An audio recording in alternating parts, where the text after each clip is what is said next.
pizza was disgusting. Yeah. And then I'm like, oh, all right, well, it wasn't the best, but I'll have another slice. Right. Do you get to Cambridge much? No, it's outside of the Bridgewater radius. It is so weird, the food they have there. It's just...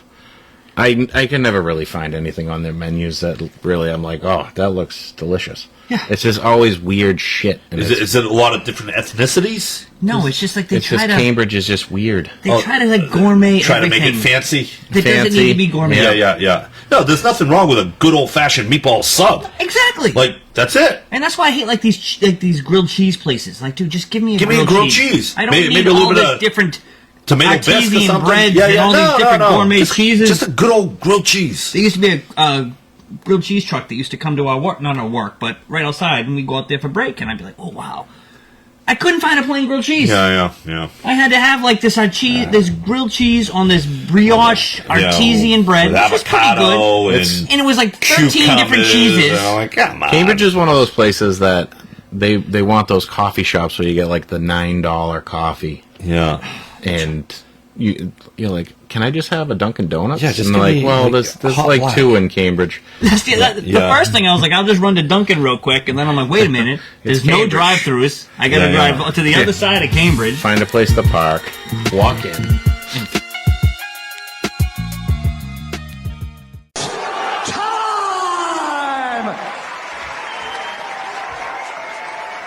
Welcome to the Probably Wrong Podcast. Tony, Mike, Dave. Sports talk gone wrong. I saw that caught your eye for a second there. I liked it. You can actually hear when you listen back the gong. Oh, really? I put the little sound effect I in was it. trying to explain to those two girls, Carrie and my friend Christy, how back in the day there was a show called The Gong Show. And if the act was terrible, they would hit the gong. Yes. Kind of like... There's shows like that right now, like The Voice. Is that kind of like that? Like, not...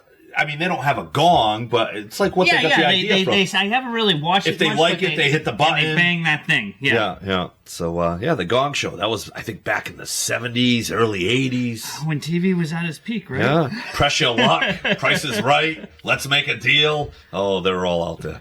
That's amazing. Like, back then, we didn't realize how good we had it. Oh, it was good. Know? And then you had, like, your nightly sitcoms. Who's the Boss, Full House, Perfect Strangers, Family Matters. There were a ton of them. Hogan's Heroes, Child's in Charge. It was a good time. Good time to be alive. Now, ugh. I mean, it's still a good time to be alive. It's a good time to be alive, but things are different. Yeah. I can't remember the last time there was a show that I'd be like, oh, Wednesday night, I gotta watch this. There are a lot of shows that I would be like that, but I don't have to because I can watch them whenever. All right. Does that make sense? Yeah, that's pretty much how it is now. Yeah. Because there are a lot of shows on TV and everything that I'm hooked into, and I watch constantly. And I shouldn't say I have my half-hour increments that on the treadmill I watch them, but if they were on nightly, like if I could only watch it on Wednesday or Monday or whatever, I would. Yeah. It's like Monday Night Raw. I watch it on Tuesdays. Okay.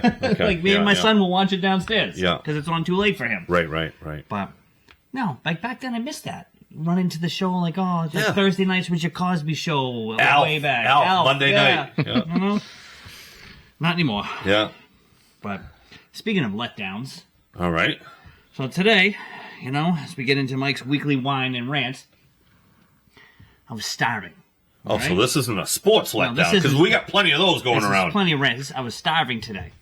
I missed my break. I had to go run, meet the boss, and go look at some stuff. And by the time I got back, it was like 2 hours past my break. Starving, starting to get a headache. I look and I go, oh, wow, meatball subs. I like meatball Wednesday subs. special, meatball subs. Yeah. Haven't had a meatball sub in forever, so I'm like, I'm going to go get one of those.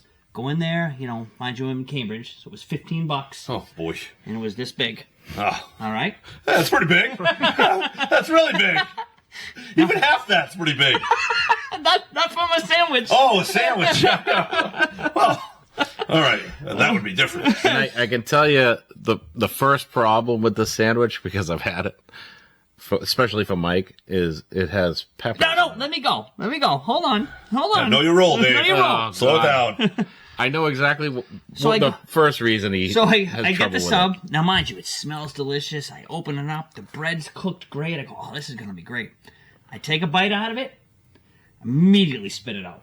Whoa. I'm like, what the hell? And I look at the meatball, and it is chock full of red peppers, green peppers, and onions. 2/3 veggies to meat. Oh, that's a bad ratio. And not even that. It's like, a lot of times if you're making something like that, you will cook the pepper or the onion first, saute it a little bit. Oh, so it was kind of like hard? It was like they just chopped it up and threw it in there. God. It was awful. And I was starving, and I ate it.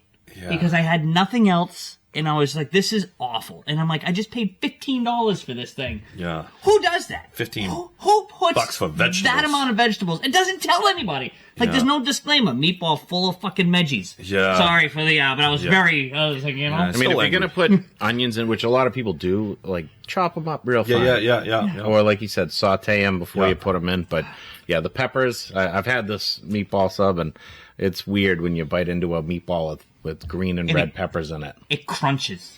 Yeah. So what would you rate it, 1 to 10?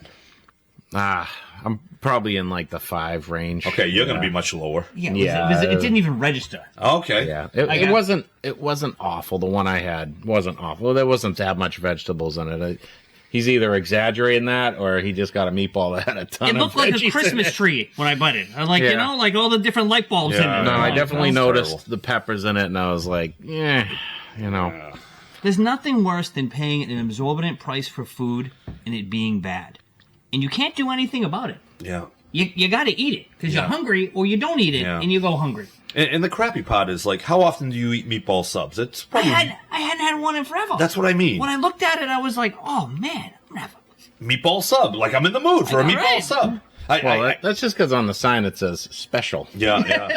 So it's just that's got to be good. Your eye. Yeah. Well, if it is a special, it should be good. Yeah. I'm like that with pizza. If I don't eat pizza all that often, and when I do, I want it to be really good, and it's very deflating. It's like, dude, I haven't had pizza in 2 months, and then I eat this crap. So you almost need pizza again. You know, the pizza is the one thing that I can honestly say, even when it's bad, it's good. It's not my favorite food, but I can eat any pizza. I've never had a pizza and been like, that pizza was disgusting. Yeah. And then I'm like, oh, all right, well, it wasn't the best, but I'll have another slice. Right. Do you get to Cambridge much? No. It's outside of the Bridgewater radius. It is so weird, the food they have there. It's just... I can never really find anything on their menus that really I'm like, oh, that looks delicious. Yeah. It's just always weird shit. Is it a lot of different ethnicities? No, it's just they try to... Cambridge is just weird. They try to gourmet Try everything. to make it fancy. It doesn't need to be gourmet. Yeah. No, there's nothing wrong with a good old-fashioned meatball sub. Exactly. That's it. And that's why I hate these grilled cheese places. Dude, just give me a grilled cheese. I don't need all this different... Tomato bisque or something? Breads and all these different gourmet cheeses. Just a good old grilled cheese. There used to be a grilled cheese truck that used to come to our work, not our work, but right outside, and we'd go out there for break, and I'd be like, oh, wow. I couldn't find a plain grilled cheese. Yeah. I had to have this grilled cheese on this brioche artesian bread, which was pretty good. And it was 13 different cheeses. Come on. Cambridge is one of those places that they want those coffee shops where you get the $9 coffee. Yeah. And you're like, can I just have a Dunkin' Donuts? Yeah, just and give me, there's black. 2 in Cambridge. The first thing I was like, I'll just run to Dunkin' real quick, and then I'm like, wait a minute, there's no drive-throughs. I gotta drive to the other side of Cambridge. Find a place to park, walk in. Infuriating. And then I'm like, do I get rid of this? And I'm like, no, I just spent $15. And you're hungry. And that was the thing too. When she rang me up, I go, a special? What? Yeah. And then she flipped the tip thing over, and I was like, nope. Yeah. Flipped it right back in front of her. Yeah. Take that, Lucy. Yeah, I think that was her name too, actually, because I remember looking at her name tag. How do you like that? Yeah. Maybe I should play a scratch ticket tonight. Very disappointed. Yeah. I know. That sucks. But if we want to continue that disappointment, we have boss. I mean, not all disappointment. I was going to say, I really wasn't that disappointed with it because we got to see Drake May look good. Yeah. I guess the only thing other than the defense, and I can blame the defense on where I'm going with this, the biggest disappointment, yet again, for the New England Patriots, Jerod Mayo. Coaching in general. Yeah. It's just all facets of the coaching staff. Yes. Terrible. And I don't know why you just gave me so much anxiety when you paused. Because like my heart's like racing. I don't know why. What's he gonna say? Can you before we keep going, do you want to turn that camera a little bit? You're half in, half out. Which one? This one? The YouTube camera. Right, I'm gonna go around. You guys talk. But yeah, how aggravating was it? Like, one of the plays that sticks out is you had Drake May, right? Take the ball right down the field. He was 6 for 7 before he threw that pass to Hunter Henry in the end zone and he missed it. Good. Yeah, his numbers were fantastic. But he infuriates me with this before I know where you're going to go, but where he went 6 for 7. Mm-hmm. He's down on the 2 or 3 yard line, and then you immediately try to stuff it in with Stevenson.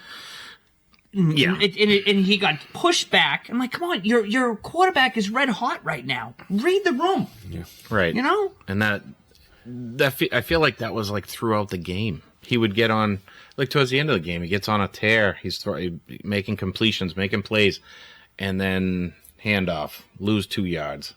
Yeah. And you're like, what the hell are you guys doing? Are you watching the same game as we are? Like, we talked about this before with Belichick. Like, he would know the flow of a game. And I understand, going back to the play I was just talking about, I understand when you're down there, a lot of times you want to run. You want to pound that ball in when you're on the 2. But when you stand back and watch that game, Drake May was just throwing all over them. Yeah. And when you're down there, and every single time you've been down there this year, that's what you do is hand the ball off to Stevenson. Yeah. What are they going to do here? Yep. This is not difficult to coach against this team. And you line up. Everybody knows you're going for the run. You know? Yeah. And that's why it worked so good. What was it? Was it in the fourth quarter when they finally went back to the old ways where they declared the offensive lineman eligible Yeah. and they rolled him out? Because all you do is run down there. That's why it works so well. Yeah, and he was wide open. And the Rams got confused which lineman checked in as eligible, so they weren't sure which one of them was going to run out. Yes, Jake, I understand the first drive was a TD pass to Bourne. I was just in the red zone. I'm talking when he was down on the goal line. That's all they do is run it.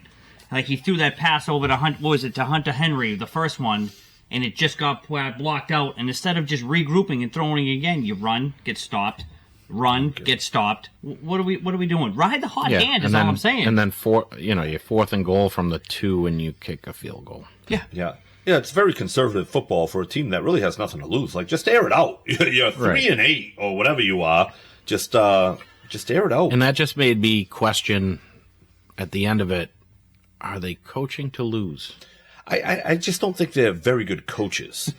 There's no flow offensively. They did have a few pretty good drives, but it is painful. Like, you feel like when you watch other teams that have like up and coming like young coaches, you're like, all right, they're not putting it all together now, but they seem to be building something here.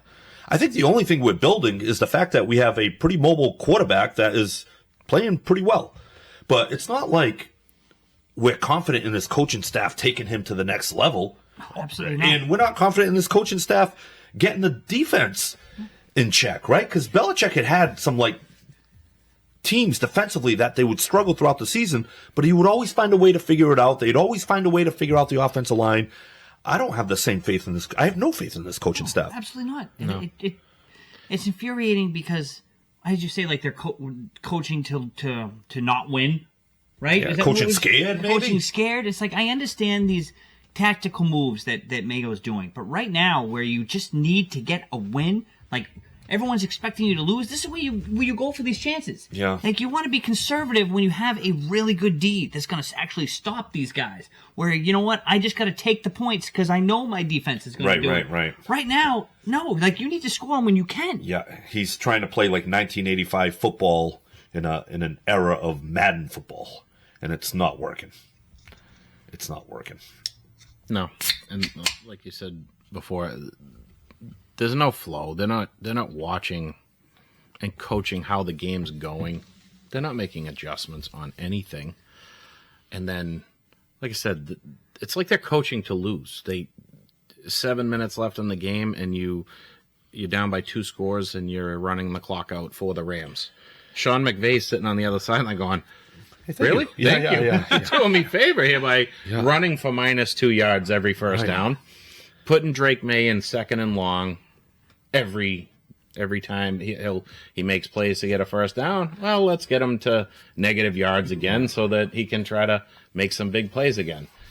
What are you doing? No, it's over and over. How about one of my favorite ones was where they punted it, and then I forget what the penalty was, and instead of having them repunt it, said, oh, you know what, guys? We're gonna take... You know what? You guys are probably tired. You punted, you ran, we did some stuff. You guys are probably exhausted. Why don't you take a break? We'll just take the ball here. Yeah, and we'll take it at the 10. We'll take it at the 10. And to speak of punting, right? We talked about how like the kickers on the Patriots were like their best players this year. But you know, what is wrong with this punter that he can't pin a team deep in, inside the 10? He punts it into the end zone every time. He can't angle it to the sidelines to try to pin him deep. It's in the end zone every time. You're not doing any favors to your team when you're 4th down at the 40 and you punt it and give them the ball at the 20. I think that's probably the least of their issues. Yeah, I know, but it doesn't. Never even noticed. It doesn't help. No, it doesn't help. That your punter can't, that's all he does in practice is punt the ball. You can't. I can figure out how to angle a punt. You think Mayo's just telling them Can we get that on video? We could try. Okay, nice. We can't do that because he'll be out of work for 2 weeks. Yes. It'll be an issue. Back, hamstring, everything gone. We'll go out to the football field sometime and we'll show them how to catch the ball, how to kick the ball. And to tag on with Jason Komborowicz here, he actually thinks SVP called the best game of the season. Mayo was lost. 100%. Yeah, because he had some good drives. Till the end, but yes. And I wonder if that was Mayo getting in the headset. I don't know. I don't know what to believe on that. Well, usually the first 10 plays are scripted. Yeah. So they come up with that during the week. That's when AVP performs at its highest, right? They had a good... Alex Van Pelt. Yeah, AVP. So their first drive was good. It looked really, really solid. But, like you said, in-game adjustments aren't being made. No. He almost has to sit down with his staff and kind of calculate each play out. And that was so evident with our defense this week. I don't understand what they were doing. I know you guys out there love Gonzalez. I can't even tear on him this week because it wasn't him that really got He was burnt. shutting down Robinson, their third wide receiver.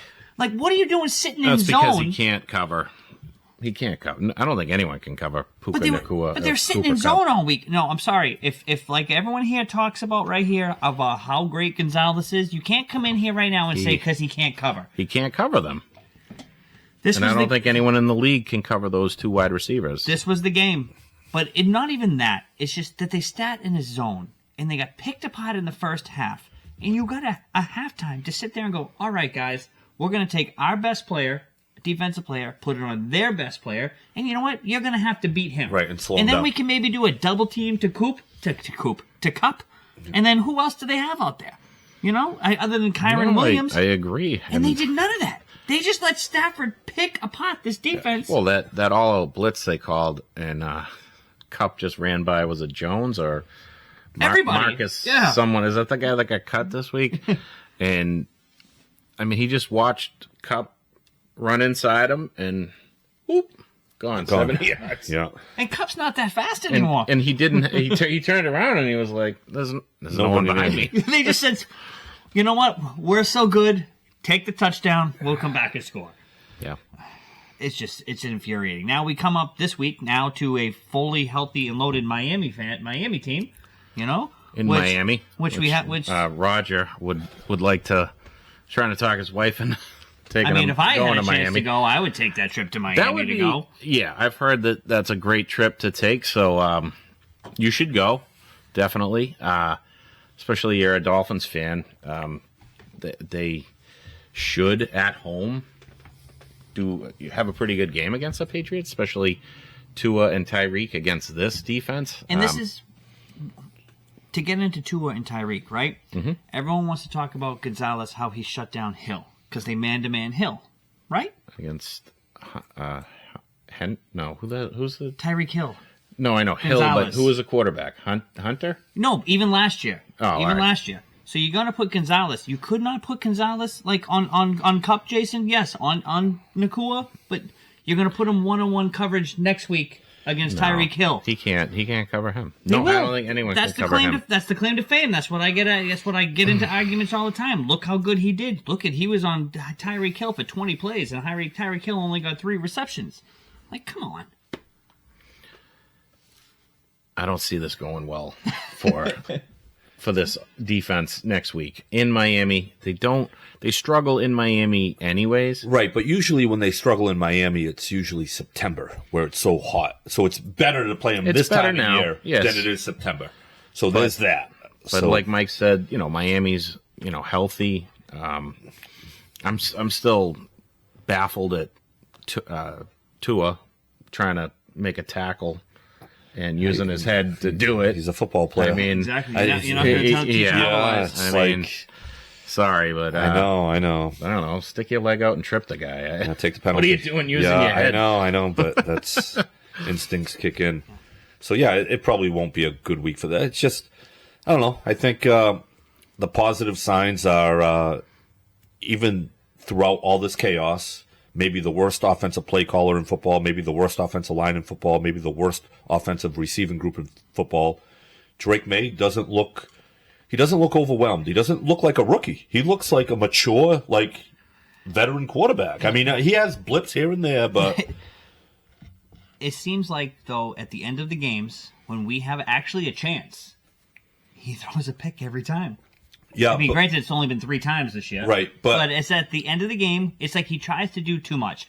And that's, again, where I compare him to Josh Allen. He tries to win it on one pass, and we get picked. Right. I'll tell you what, I'll take that comparison. As a rookie, if you're talking about him with Josh Allen at this point. And we're not looking at the whole game and being like, what's this guy thinking? It's usually a few plays here and there. And this was actually better than the Tennessee pick, because the Tennessee pick happened on first down, and after the game, he said, you know what? I shouldn't be taking chances like that on first down. This was 3rd and 13. He was trying to make a play. It was 1-on-1. It was a bad throw. It was a terrible throw. But you know what? It's 3rd and 13. He's trying to make a play. It's not first down because he said, first down, I can throw that ball away and live to fight another day. So that's maturity. But if anything, that situation, maybe he starts to feel the pressure. He's still got to throw that ball where Douglas can run to get it. Yeah. Even if you overthrow him. Here's another issue. We need a 6'3" receiver, not a 5'10" receiver. But Jay Fields just chimes in here. He goes, imagine if they got him one receiver, a true number 1. Yeah. Even, what's the guy in the Bengals? Not Chase, T. Higgins. If that's T. Higgins one-on-one, it's a 50-50 ball. Yeah. Yeah. You know? And that's what you need. You don't have one guy like that. Right. No. Not even close. Nope. And Kendrick Bourne had probably the best game of his season, I don't know, last 4 seasons. I don't know. Right. I don't hate Kendrick Bourne, but I feel like he's probably a number 3 receiver. It drives me crazy is we can't scheme something to get these guys open. Nobody gets open. Nobody gets open. There's nothing to scheme. Like, there's a good offensive coordinator, yes. even a halfway offensive coordinator. Yes. Can scheme something. Like Mike McDaniels would get these guys open. One of these guys open. One of them, Douglas, get something open. And nothing. Over and over. But the kid's doing all right. Yeah. So, he's likable, and you can see why his teammates are, kind of behind him. Says all the right things, and he plays hard. So here's the thing, right? He's a draw for free agents. I hope. But this coaching staff. Oh, God. Like, if I'm a free agent, I'm like, that place looks like it's in shambles. Yeah. You're going to go in and talk to Jerod Mayo. Yeah. About what? No thanks. Well, you know what they have to do. If T. Higgins is getting $32 million, they got to pay him $38 million. They got to overpay to get somebody here. They got to overpay and take advantage now, because if May keeps in this upward trajectory, he's a $50 million, $60 million guy, right? By that time, he's going to get paid. He's going to get paid, yeah. You know? Yeah. And even more to that is, we're extremely frustrated with Van Pelt and Mayo, but you got to keep them for next year. Oh, I know, but it sucks. You have to, unless you can find. You got to keep one of them, and they're gonna keep Mayo, right? So if you're going to get rid of Van Pelt, then you guys got to go all in on the right guy. Yeah. Like, you can't cheap out. It's got to be exactly the right.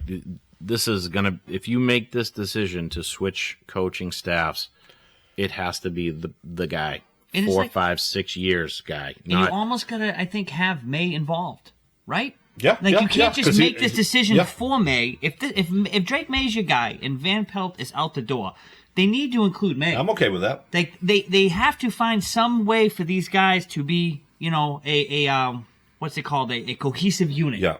Because if not, if you got a guy coming in there trying to jam it down and change the way Drake May plays, you're going to sit right back. Yeah. And we're going to be, I think he's better than Mac Jones, but you're going to have that same downward sophomore slump, and then you never know where you're going to go. Yeah. Now, go ahead, Dave. Well, they made the point of Chicago with Trubisky, first year, fired the coach after that first year. Next year, had a new coaching staff. Kids sucked. Justin Fields, same exact thing. New coach, Fields. After the first year, they fire the guy. Next year, bring in another guy. Not good. And then they're going to do it to Caleb Williams this year because Eberflus, or whatever his name is, he's not lasting this year. It's pretty good how you remember that name. Never heard it. So did you say never heard of him? Eberflus? Eberflus, yeah. I want to say he's off the Green Bay tree.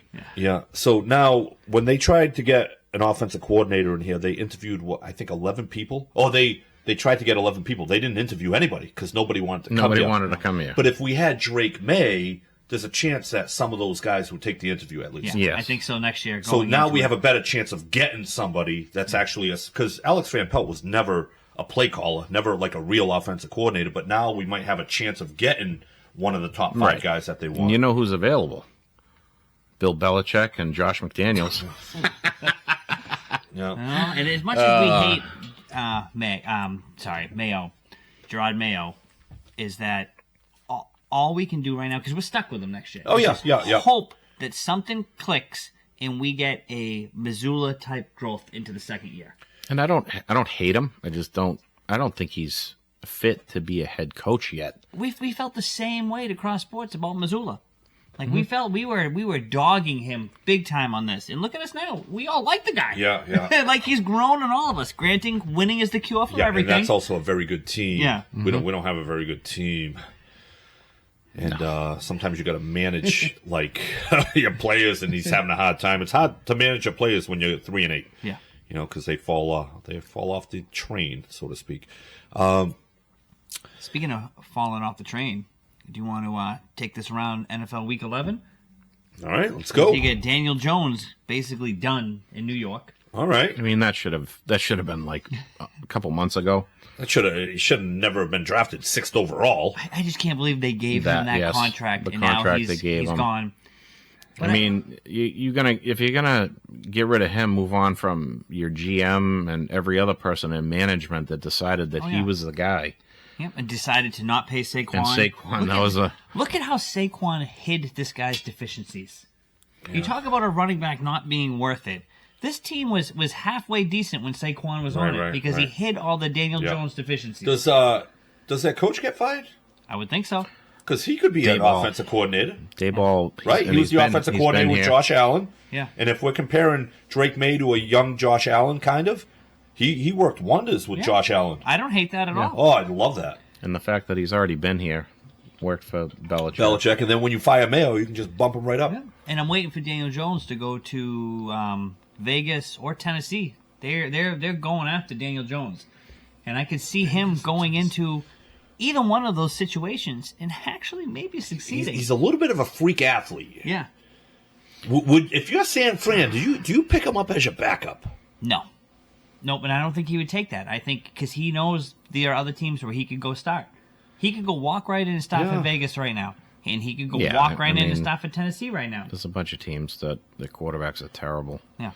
I feel like San Fran is a decent quarterback away from. I mean, they get there. Oh, what do you mean? They get Brock Purdy. Yeah, Brock Purdy's limited. Let me hear it. He's having a great year. He's limited though. I've been saying this forever. All his weapons went down. Yeah. And now you're seeing what the guy does with no weapons. Sounds like Mike's hot takes at the beginning of the year. Yeah. San Francisco on the downward slide. Yep. Oh, I was ridiculed on our YouTube channel for my video of the downward spiral of the. They've had a lot of injuries, so I don't hate Brock Purdy. I never really thought he was. He's a game manager. He's not going to win you games. He's got so much help there. Yeah. Jay Fields brings up a Daniel Jones highlight that I completely forgot about. He goes, "Freak athlete? Do you forget the time that he had 30 yards open field to run and he tripped over his own feet and they lost that game?" Freak athlete with 2 left feet. But I think he runs like a 4.4 or something like that. I don't know. He did. There are times that he was mobile and he made some big plays with his feet running down the field. And he's got a good arm. He's just not smart with the ball. No. Maybe that's the guy that figures it out later on, but he's not figuring it out now. Got Anthony Richardson. They benched him. Came back this week. Had a pretty decent game. 20 for 30, 272 yards in the TD. Led the Colts to a win. Against the Jets? Is that the Jets game? Was it? I don't remember. I just know. I just have Anthony Richardson up there. Doesn't say that on the board. Yeah, Anthony Richardson and plays for the Colts. I want to say it was against the Jets, and you have the capability to look up these things right away. Yeah. I'm just trying to remember. That's all. I'm just thinking, this is a guy that 3 weeks ago couldn't complete a pass, and then he was benched, and it's still not the type of quarterback I want. He's a running quarterback. No. I'm just talking about a guy that actually took the benching and instead of moping. And yes, it was the Jets. Instead of moping and wanting to get out of town, he actually said, "You know what? Let me." But it's almost like you're running the Wildcat all game long, right? He's just a running quarterback. I feel like everyone's having good games against the Jets this year too. Yeah, except for us. They're such a bad. Well, we beat them once. No, we beat them once. We lost the first. We got killed the first time. But that was a Jacoby Brissett game. Yes. And then he did come in and save the day, right? To save the day in the second game, yeah. May got taken out. To roll back to the Patriots a minute, Paul Caulfield chimed in with a bunch of points here, but one of the things he's saying is that they're low-key tanking. I don't agree with you. I think Kraft and this organization is not capable of tanking. I think May like... I'm trying to formulate this, saying this the correct way. I don't think they want to ruin May. Now that they put him in there, they want him to succeed. I just think Mayo is incompetent, and it's coming off that way. Yeah, I don't see this team... Like, tanking doesn't benefit them this year. Like, there's nothing... Not with May in. Right. Brissett, with Brissett in, yes. You've made the decision to go with May. You don't want to see him get hurt, and you don't want to see him suck. I mean, you're trying to help this kid out as much as you can, and that's why I said they're tanking's going to destroy this kid's future. They're like coaching to lose without making it that obvious. But I don't think they're purposely coaching to lose. I don't think they're very good coaches. If you look on the sideline, right, and every week when I make the reels, it's so easy to find these pitches. This is what you see from Mayo. Yeah, just confused. He's looking to check the wind direction. Like this constantly. In case they get to overtime. The hat is always scratching the head. He's always looking at the scoreboard.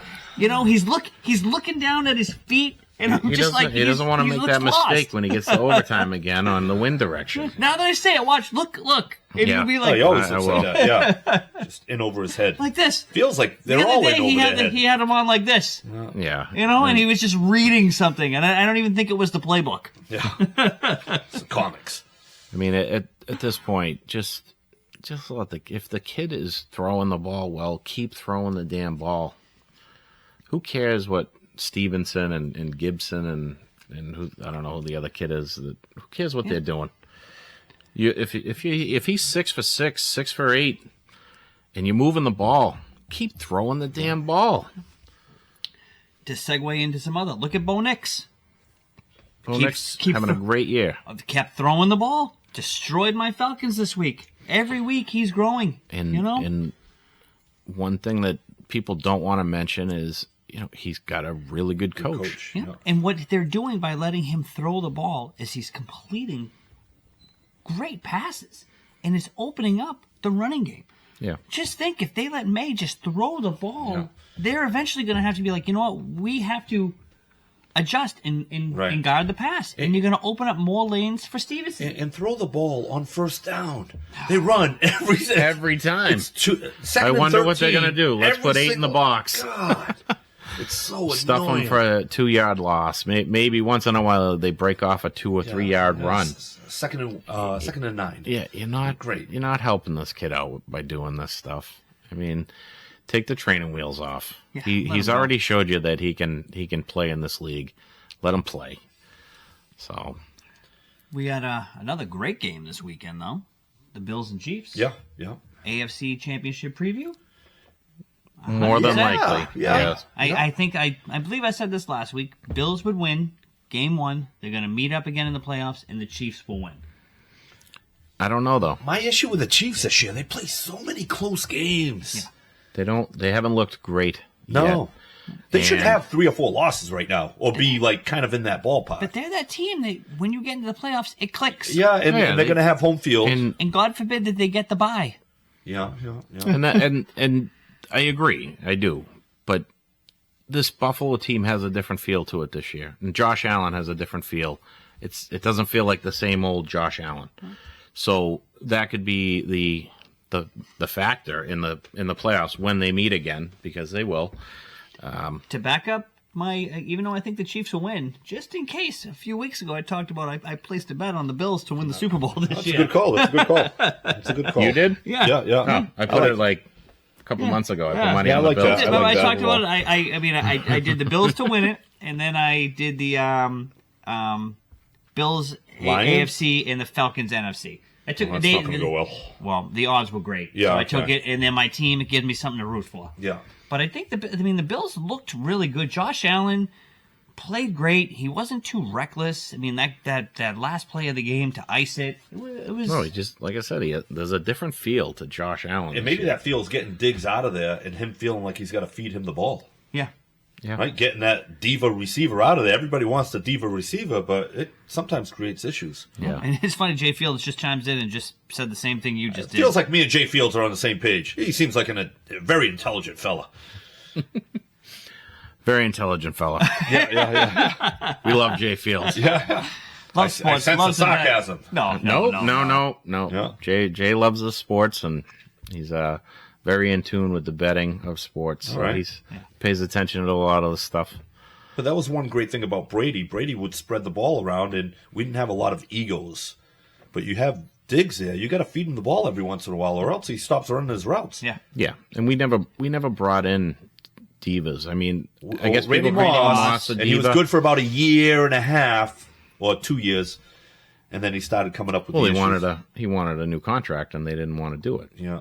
And I mean, the guy is a Hall of Famer. You pay him.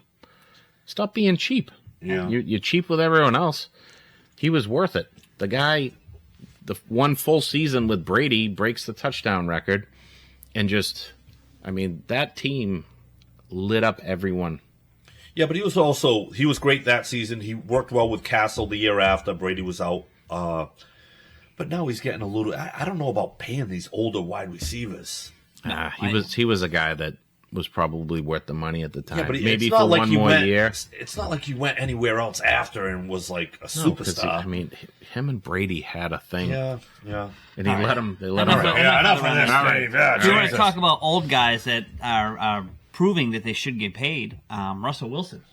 In the 8-2 Pittsburgh Steelers. He is getting paid. No, he's getting $30 million from Denver. By the Broncos. What I'm saying is next year. That contract is up after this year. And he's proven he still has it. Yeah. He has. I mean, people want to crap on him last year for Denver, but statistically, he had one of his best years ever. And sometimes certain teams aren't a good fit for you. He wasn't a good fit with Sean Payton. Yeah. They did not like each other. Right. But Mike Tomlin is a guy who has just been consistently good every year he's been in Pittsburgh. What Mike Tomlin does is he doesn't force his game plan down people's throats. He takes his strengths and works with guys. That's what happened last year is they tried to change Russell Wilson. And Russell Wilson's like, what are you doing? You know what else Mike Tomlin does, and he doesn't get enough credit for this? he drafts the biggest problems, the biggest dickheads, the biggest peckerheads, and somehow he controls them. All the guys that we would stay away from as Patriots, he had Antonio Brown under wraps until they get too much, and then he gets rid of them. Yep.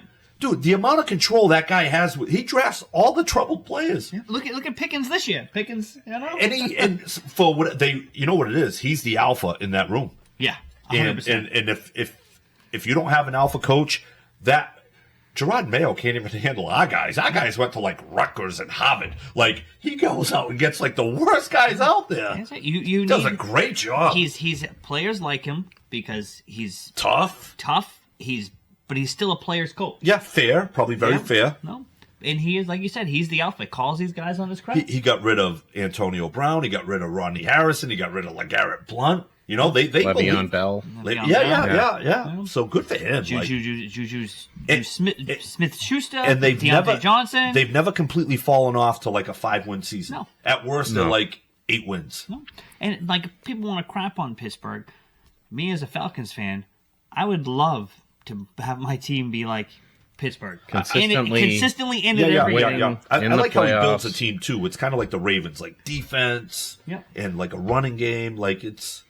And he's had some, like, with T.J. Watt at the end of the year getting hurt. Yeah. You go into the playoffs losing a guy like that. Right. That kills you. And he's built a solid defense every year. And he finds a way to win with quarterbacks like Kenny Pickett. Terrible. Yeah. They still were able to win games last year. Right. Who's the one that Mason Rudolph? He's gone. Yeah. You're right. But I mean, he's using just throw-ins, and now he has an actual quarterback who knows how to win in this league, and it's showing. 8 wins. I don't know if they're going to make it far in the playoffs, but I mean, they just beat up on Baltimore. Yeah, they're relevant. I wouldn't say they beat up on Baltimore. But the fact that Baltimore had a chance to win it at the end. Yeah, but what was the final?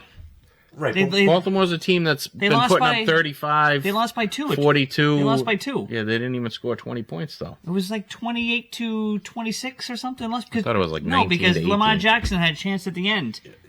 I think it was either the touchdown or go for 2, and he got stopped. Right, yeah, that was the go for 2. But they're 8-2. And at the beginning of the season, we didn't expect this team to be 8-2. No. So good for them. And they're a problem for teams because they take advantage. And they play good defense, and they're tough. And if T.J. Watt can stay healthy, scary. He's a wrecking ball back there. He's unbelievable. All right, what are we on to next? What happened last night? Celtics. All right, Celtics. So I can stick around for this segment. Yeah.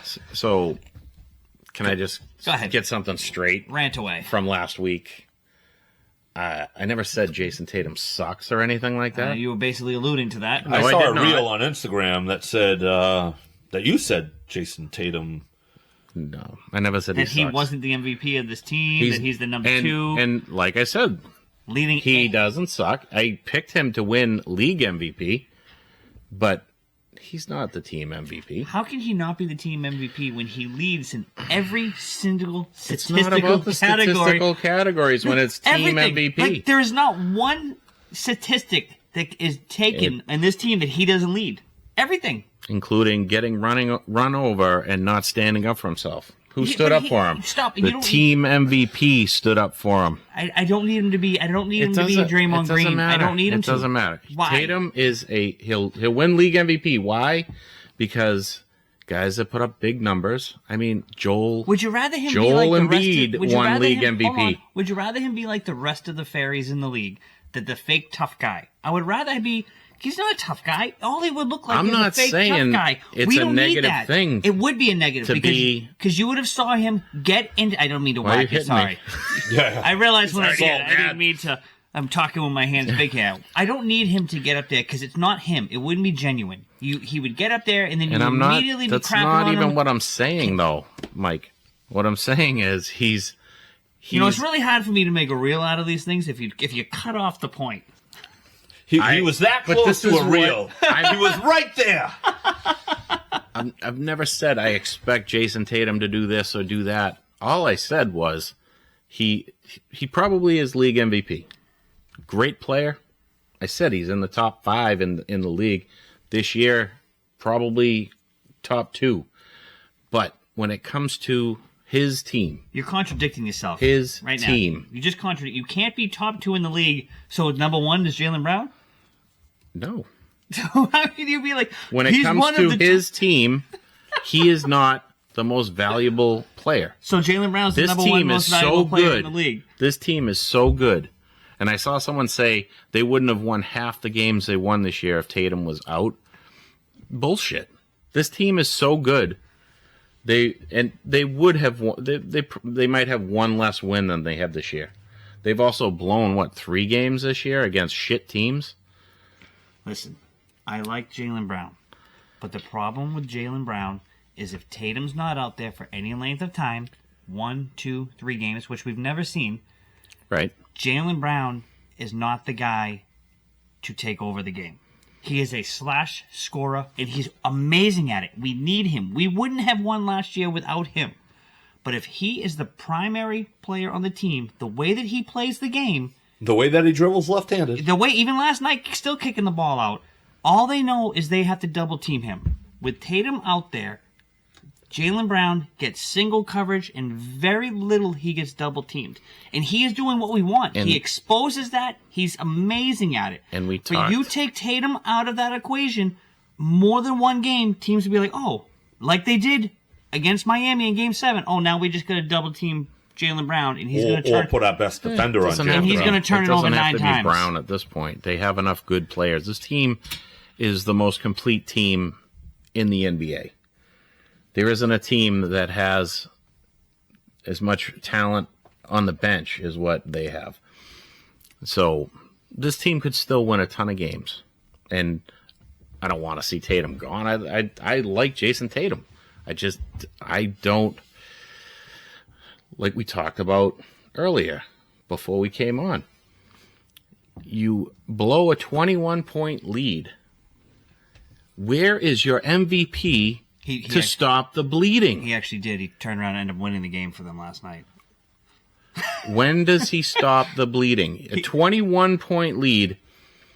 A team is on a run, so you just join the rest of your cohorts and heave up threes and miss. He was actually on the bench, and then Mazzulla put him in, and they actually stopped the bleeding, and then he actually ended up winning the game for them. This happens constantly with this team. They're blowing leads. You're going to tell me Tatum's on the bench every time they're blowing the lead? No, it happens because of their philosophy. So, where is your team MVP leader to step in and say, guys, stop shooting the goddamn threes. You're not hitting them. Well, you know what? Oh, yeah, he doesn't speak. That's right. Mazzulla says no. He doesn't speak. Mazzulla says no, this is how we're playing. And he does speak.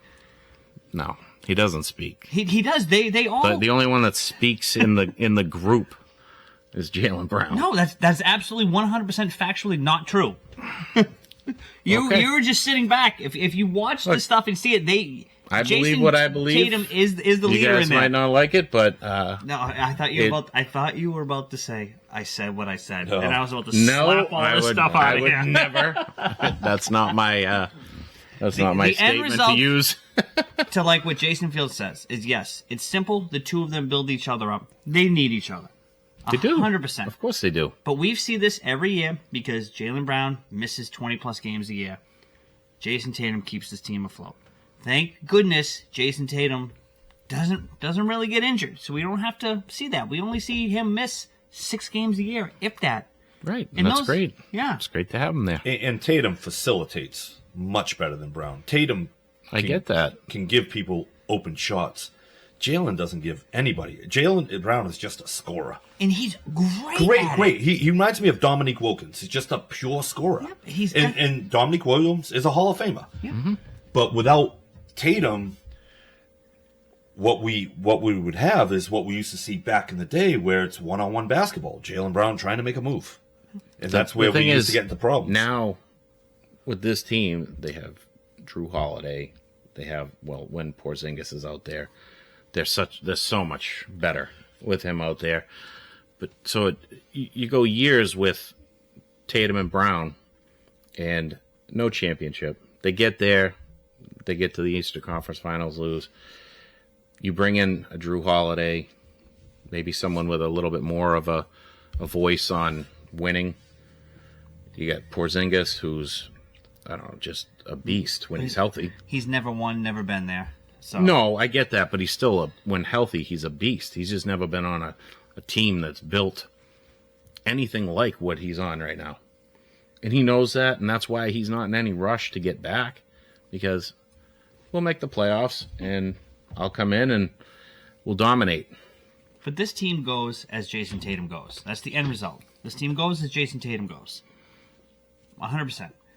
And you get... When you watch these, I want to say, like that starting five thing I always talk about, and you see like the behind the scenes, and you see the guys, and you see them and say, Jason Tatum's the leader. Like, Jason Tatum is the voice in the locker room.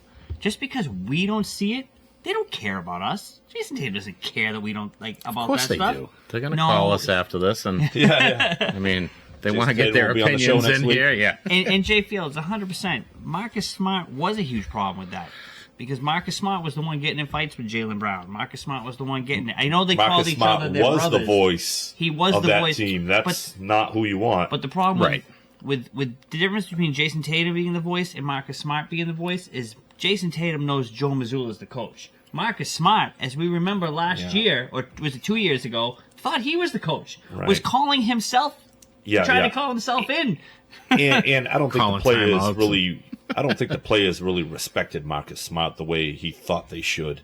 Yeah. I don't know if they have, like, one voice on this team. I can't picture Tatum being the one voice. I think it's like an open team where everybody's comfortable with each other, and I think... That's what I said. They're a loaded team. Right.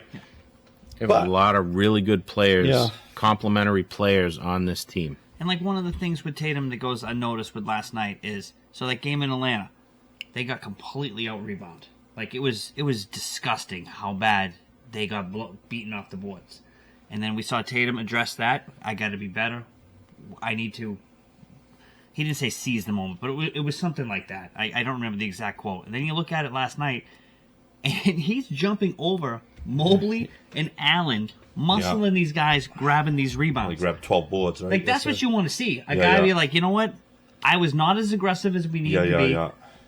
I need to. And he went out and made a statement early. And also knowing that this team has bigs, they have athletic bigs, and I need to be in there helping out because they were having a hard time keeping Cater on the floor from what I hear. So he had to be a big in a sense. And just in the beginning, just watching him go up and challenge these guys, and I'm like, oh, man, he was playing with that intensity last night. Well, I think... he was embarrassed. He even said it after that Hawks game. They're trying to send a message, like, we're the defending championships, and it's still going to go through here. And Cleveland came in at 15-0, and they're good. Yeah. But I think the Celtics wanted to send a message. And with their 21-point leads things... 21-point leads is nothing in the NBA I hate to say this, but that's the NBA. But it's just the way it goes. What drives me crazy is, and we talked about this last week, you can stop the bleeding anytime if you go and take some twos. Yeah. Take it to the hole. Take it to the hole, draw the contact, get to the line, slow the game down. And it's funny because that's actually what ended up getting them out of that funk last night. Yeah. Tatum had a nice thing to the hole and got fouled. Like waiting too long to do it, and instead of a team, going on a 14 or 15-point run, how about after like 7 or 8, you go, guys, what are we doing here? It's fast, though. The speed of the game, all of a sudden, it's like 3 bad possessions. They hit 3 threes. That's a 9-0 run, just like that. It happens fast. Right. Happens within a minute sometimes. Yeah. It's crazy. I get that. The speed of the game, it's insane. It's just this team is just too good to allow it to happen. Especially with some of the teams that they're playing. They have 3 losses this year? Yeah. Bad teams. Have they lost to a good team yet? I don't think so. No. Which means they're playing down to their opponents, which is shitty. That's always been there for a championship team. And so you get like that Hawks team that came in here. You got 3 guys. So what happens is good cutting teams kind of expose the Celtics a little bit. And with that Hawks team, with Trae Young being out, as those guys were all over the place. A couple guys got hot early, And these guys were just like, their confidence just exploded. It's like, you know what, this is my time to shine. I am going to take it to the Celtics. Yeah, the Celtics are a better team. They should have taken advantage of that. But you're going to have nights like that. And I'd rather it be to the Hawks than the Cleveland Cavaliers. I'd rather them lose a game. I'm glad they beat Cleveland. Yeah. That feels good to be the one that ends there. Right. I'll take a loss to the Hornets, you know? But actually, and I lied, there was one big game that they did lose, the Golden State Warriors. That's true, yes. Yeah. And that was such a huge game for everyone, and we blew that. That was the game everyone wanted to see. Yeah. Steve Kerr eat shit for what he did, and he didn't. He took shit and shoveled it into the Boston fans' mouths. Yep. So, well, but hey, Celtics now are on their way to Washington, and then we'll see what happens from there. Yeah. How's former league MVP Joel Embiid doing these days?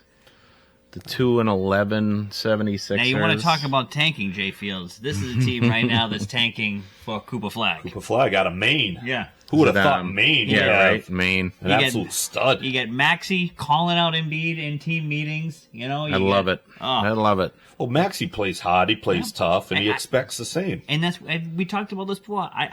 We like Tyrese Maxey because of exactly what you just said, and it's disappointing that he's on a team with these guys that we don't like. Right. Yeah. A couple of bums. Overpaid bums. Yep. He's played 2 games now, and he's had some horrific shooting displays, and it's just late to team meetings, just completely bagging out. Yeah. You know? It's embarrassment. Yeah. He is an embarrassment. So. And you're right, Jay Fields. I'm sorry, I believe it was Paul Caulfield with the tanking. So I think we're going to transition into our newest segment here. All right. Back. I need this.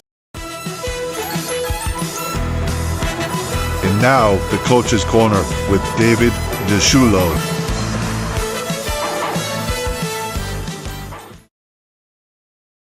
Step back and now, the Coach's Corner with David Disciullo. Get my jacket on there. All right. How do I look?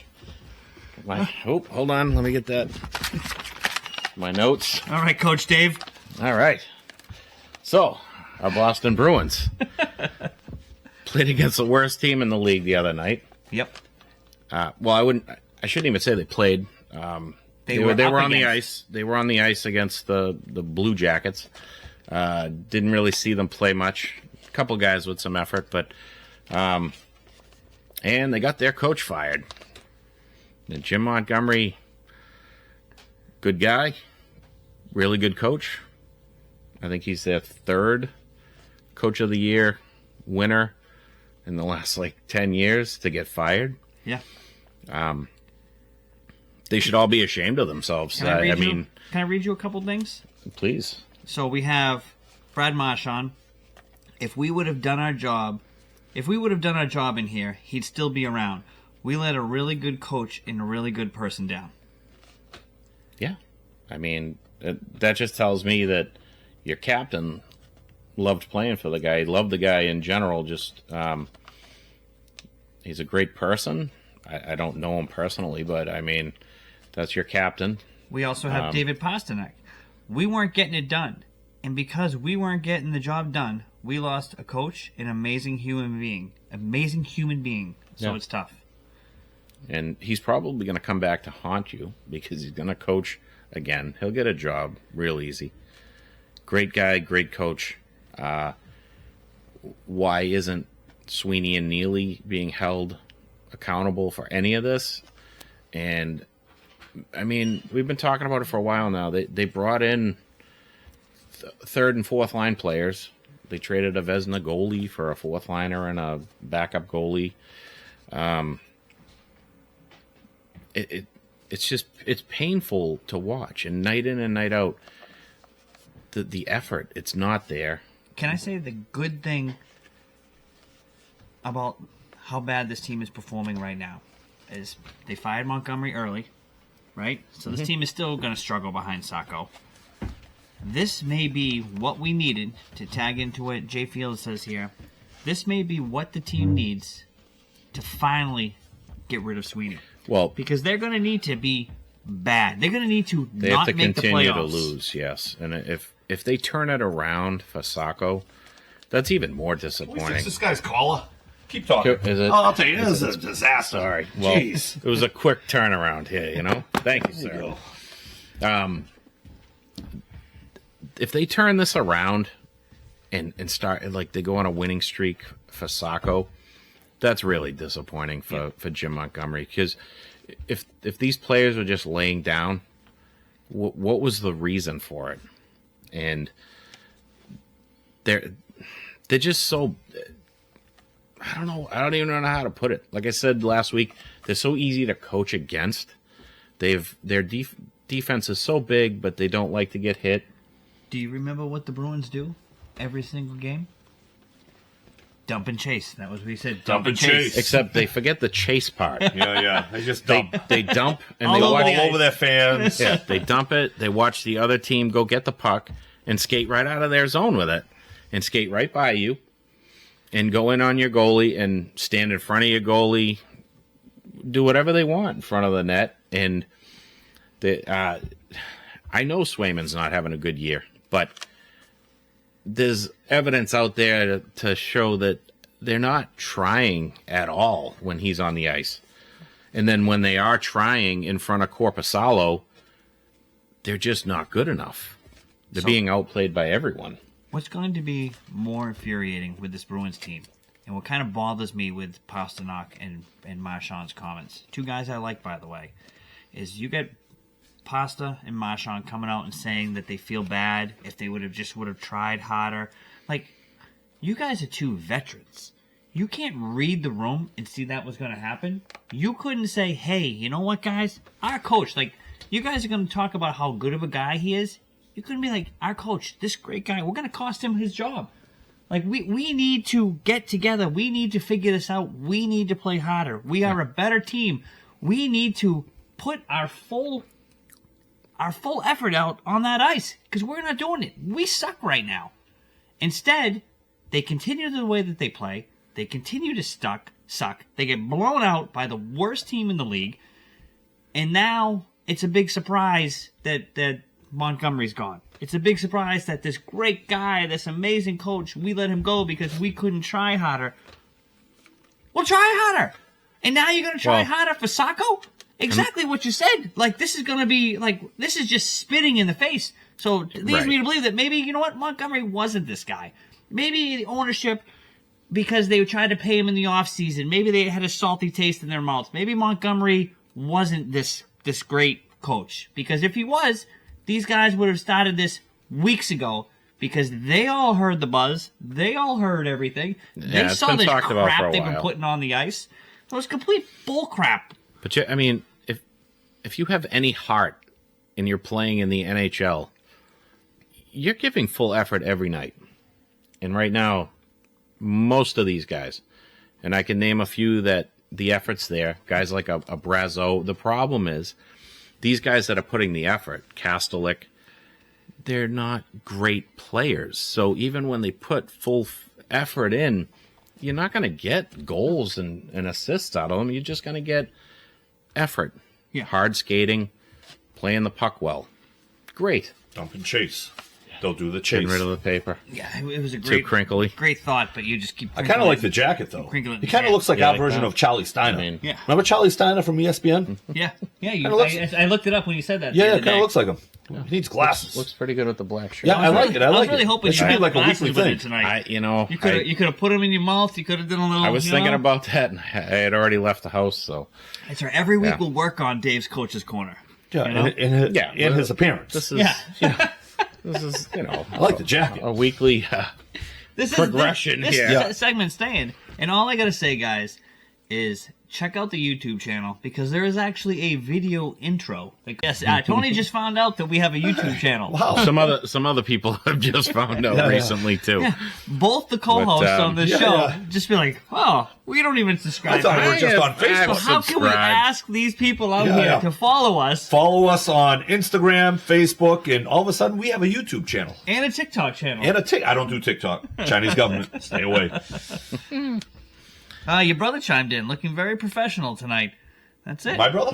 No, his brother. Oh, okay. Yeah. Thank you, Just sir. like the sweatshirt. Yeah. No, I like that look for you. I think we should make it a weekly thing. I could probably do that. Yeah. Just leave it here. Yeah. Hanging I might up get over killed there. if I leave it here. No? Okay. That was bought by the we'll wife, see. so. Oh, yeah. Tina's very aggressive. Yeah. As we know. I do want to say happy birthday to my daughter. She's 17 today. Oh, wow. All right. So, Great. yeah. Does she have a job? She works. She does cheer. Oh, nice. She's active. doing really well. Good. Yeah. Good for her. Can't Yeah. complain. Can't complain on air, at least. Jay Fields chimes in. People are paying attention. You literally just adjusted the YouTube camera, Tony. I did. Jay Fields is on his A game today. He's paying attention. A lot of great comments, and he even noticed See? that. That's You're right. not Yeah. leaving it there. All right. So the Dave's What coaching Tina promo. say? You're not leaving it there. Why is she gonna wear it? What does she care? I mean, I don't know. Maybe Do we you gotta- wear maybe that we got around date the night house? Is that like Saturday. one of your like little things with Yeah. Tina? Hey, missionary man of the year. Yeah, missionary man of the year. Where's Here we that go signature? again. Coat off. He's ready to go. One coat, one position. One coat, one position. All right, next topic before we all get in trouble. Eventually, I got to run into Tina, and she'll probably slap me. Speaking of fights brewing, how about what we that I don't even know if you want to call it a fight, that Tyson Paul. Sorry. And I will say this: going into the fight, I hated what's his name, Jake Paul. Yeah. I actually have a little bit more respect for him now because he could have beat Tyson was gassed after about 2 rounds. 2 rounds, yeah. And he was done. And Jake Paul got enough punches in to win. He didn't try to put Tyson out. He didn't try to knock him out. He just did. They're actually friends. Yeah. You know? But you know what? The competitive fire comes in. He could have gotten his ego involved, and I'm gonna knock out a legend. And you know what? He had respect for Mike Tyson. Yeah. So because of that, I have a little bit more respect for Jake Paul because I really didn't like him. I wanted Tyson to. People hate him. I'm like, you know what? I don't understand the hate. It's because he's cocky. I don't know anything about him. But I'm like, he's a self-made. Him and his brother are self-made multimillionaires. Yeah. You know, he does a lot of good things out there. People hate him because of the way he acts, but that's how that's an act. That's how he got himself famous. Yeah. He's a promoter. Yeah, 100%. Guy knows how to make money. Yeah, I don't know much about him, but I never liked him. Yeah. I don't know why I didn't like him. I just hear other people talking about him, and maybe they kind of like. I think it might have been the brother that's more hated than Jake Paul. And they're both the same. Like, I don't like just the way they promote themselves. People are just. I almost want to say it's. I know people will bark at this, but like jealousy. Yeah. Do you know what I mean? Yeah, I don't know anything about him. Like I said, all I hear is like negative things about him, so I just naturally didn't like him. Yeah. But then watching that fight, I'm like, he's a pretty good guy. And a lot of people would talk about, oh, it's rigged and this and that. Boxing in general, guys, is rigged. I hate to tell you, like it's Boxing's a tough one for me. it's a tough sport. Like the way they pick and choose, tomato cans, fluff up records. Guys don't want to fight anybody. There's no accountability. Everything. It's completely. It's one step below WWE. Yeah. But a lot of the things they keep pointing to is like Tyson not wanting to throw his punches. I think Tyson was gassed. I don't think he could. Not only was he gassed, right? So they were throwing clips, and this is what a lot of people, a lot of them are making the argument when they were like, "Oh, look at him training. He's firing away." I go, 1, that's not even sparring. 2, there's no worry about him getting hit back. So what happened really was in that 3rd round, Jake Paul rocked Tyson. And you watched, right? When he hit him above the eye. I was at a bar. And Tyson kind of wobbled back. Yeah, and then all of a sudden, Tyson was like, whoa. Yeah. I don't want to get hit. Right. Like, you could see it. And then after that, Tyson would a lot of times when he was younger, he would be reckless, and he would throw those blows. Yeah. Because he didn't care about Right, getting hit. right. This time, when he was throwing those blows, it almost looked like he was thinking, being like, oh, wait a minute, because if I miss with this, Paul's going to counter, down. and Paul's going to put me down. Yeah. And that's what I think he thought too much, and we're used to seeing a Tyson that doesn't think when he fights. Right, He just throws. He's also 60. Yeah, exactly. Yeah. And I think it was like, this hurts now. Right. I'm gassed. Yeah. I don't want to get knocked out. I got my kids and everybody watching this because that was his big thing. He wanted everyone to see him fight. Right. And I think he knew a lot of times, like one of the ones when he was walking down Paul and he dropped his hands and went to throw and Paul was already ducking. Yeah. I'm like, if he missed that, Paul was coming with an uppercut. It's instinctive. Yeah. And Tyson, being the boxer, he knew that and kind of held back because he didn't want that to happen. Right. People like, oh, look, he's not, you just don't know what you're talking about. Yeah.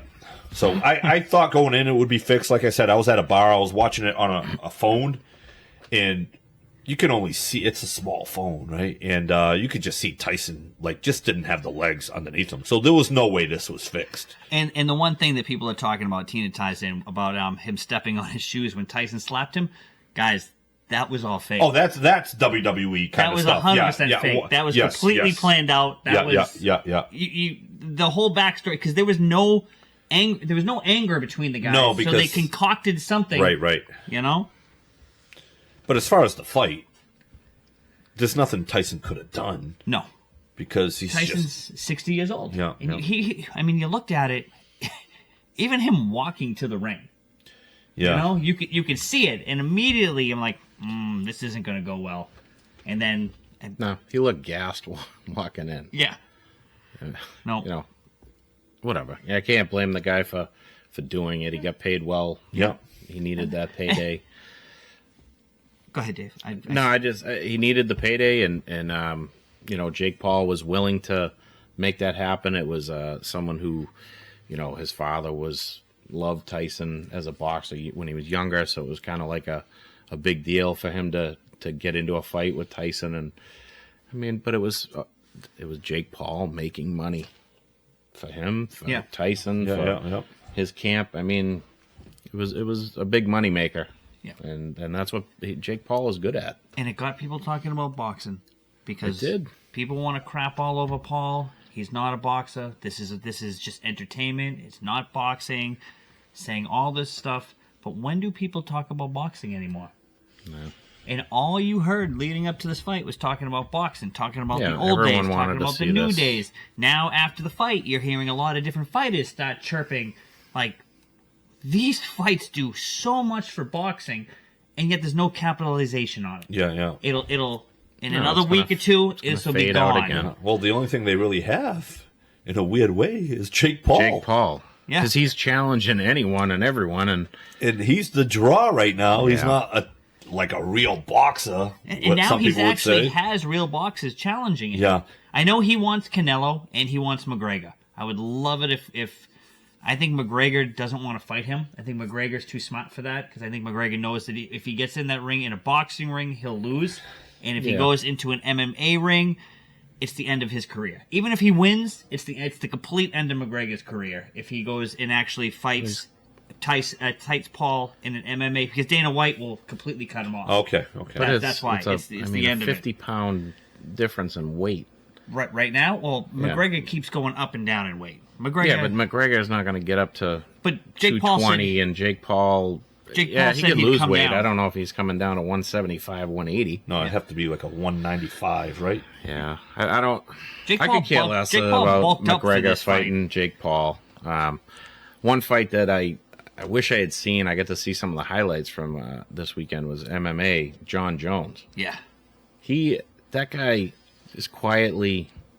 An assassin? Yes.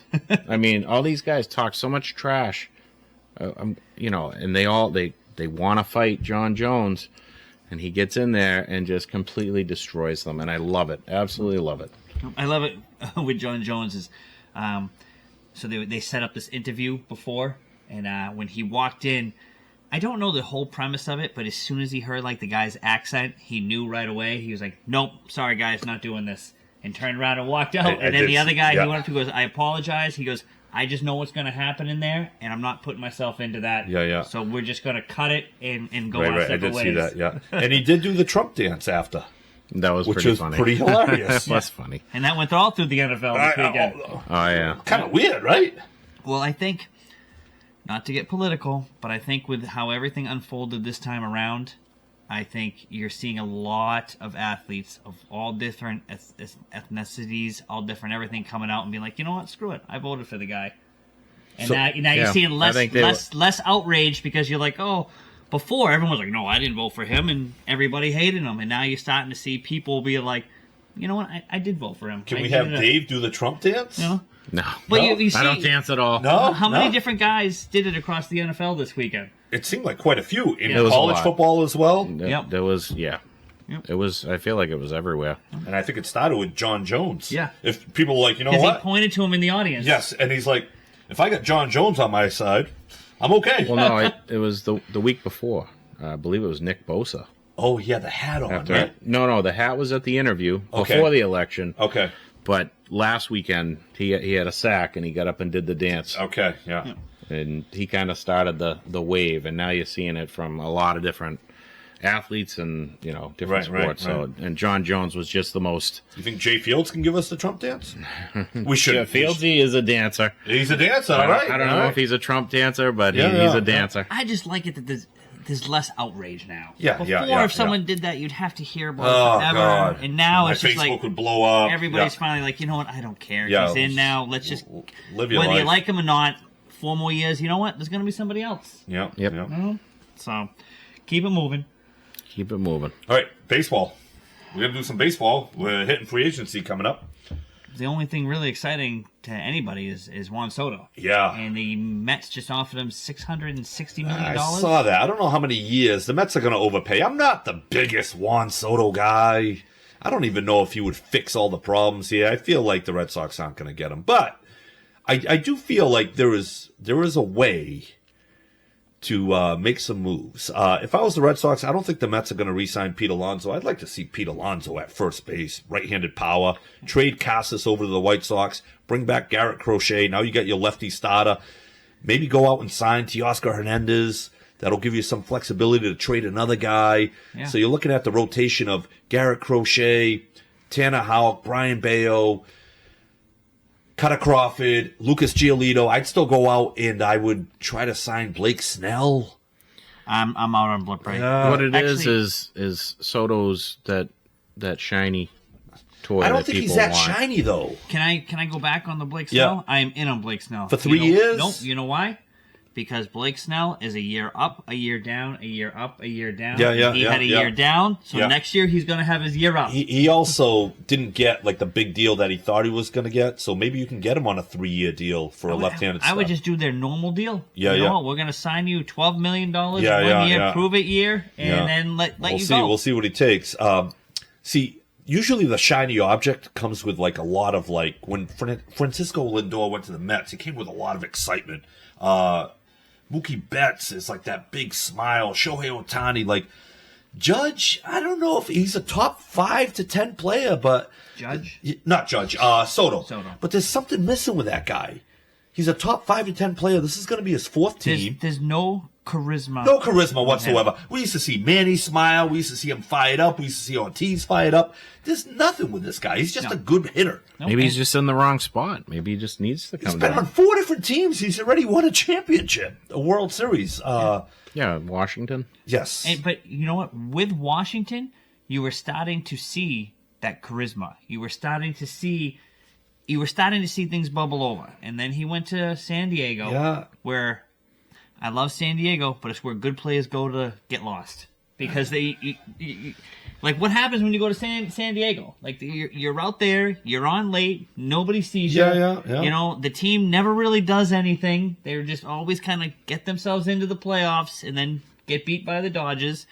So, but he was with the Yankees, and like, but the buzz came back. Was he with Soto happy with this the year. Yankees? What was that? Was he happy with He the never Yankees? looked like. I've never seen him like You super just liked him fired in up. that uniform. He looks very good. He's a stud.